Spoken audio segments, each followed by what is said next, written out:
Hi there, everyone. Thank you for joining me. Today, I'd like to discuss the need for inner composure.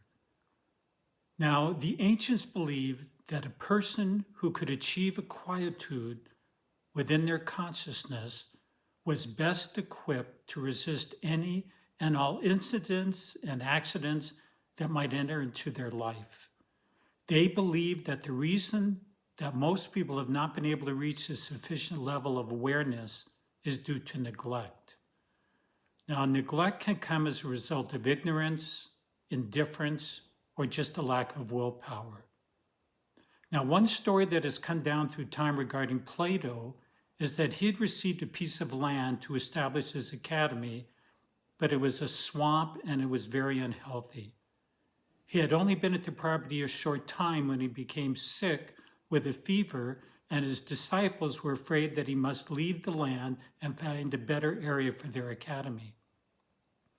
Now, Plato quietly considered all aspects of the situation, and then he said the following: while it is true that this area is not the highest and best that it might be, still it is also true that within the wise man there is a power from internal source to surmount any situation that exists in the material world around him.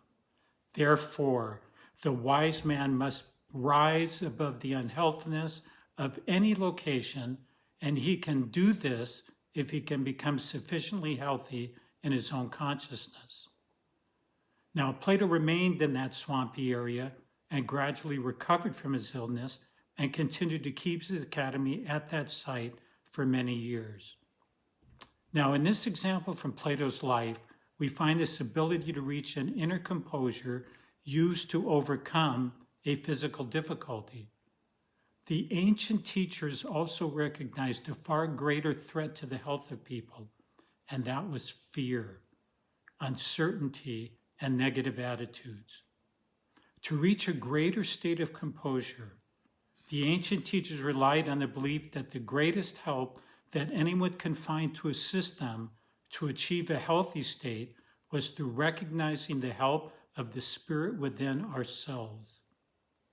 Now, this inner spirit is an aspect of the Creator, and when we realize that this part of us has a tremendous healing power, we would not neglect the opportunities to come into contact with this greater aspect of our being.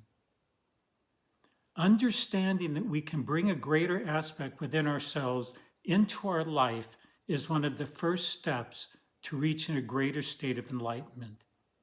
This greater aspect within can be readily recognized as a vibration of composure that arises when we establish a certainty of its existence within us.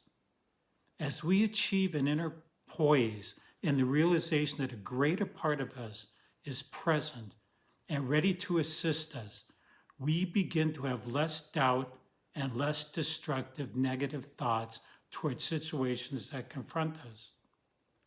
We must come into the realization that behind our consciousness lies a greater aspect of our own being, a part of us that is able to handle life situations in a more composed and positive manner, and that we have been conditioned over time to dwell in a state of anxiety, confusion, and frustration.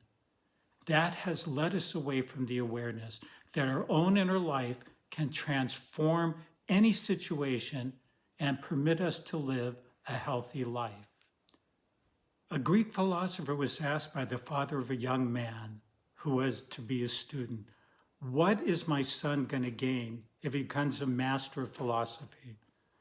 And the philosopher answered, "It will gain him simply this: he will be joyously, lovingly, and wisely able to perform actions that unwise persons are forced to perform against their wills."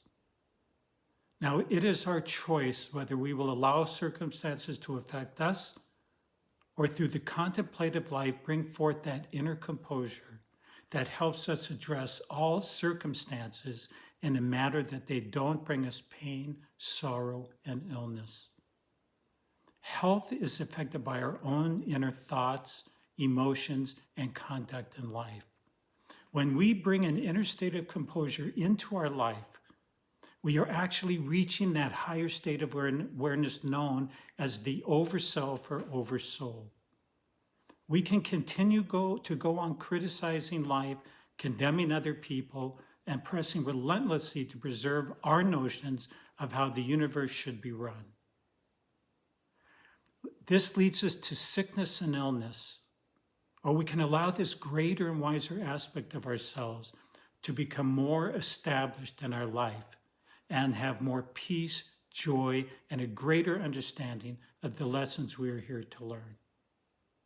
A person who is sincere and desirous of being happy, healthy, and learning more regarding the reason they are here on earth must make a commitment to allow this higher state of awareness to shine forth and guide their actions through their life. Allowing this guidance, you soon become one with the wise eternal consciousness, which is a part of the divine. We cannot know the great truths about ourselves unless they are conveyed to us by the heavenly power that fashioned us. But if we will be quiet, honest, gentle, and kind, and accept this wisdom, we can experience in our hearts and souls the meaning of our existence. I love you.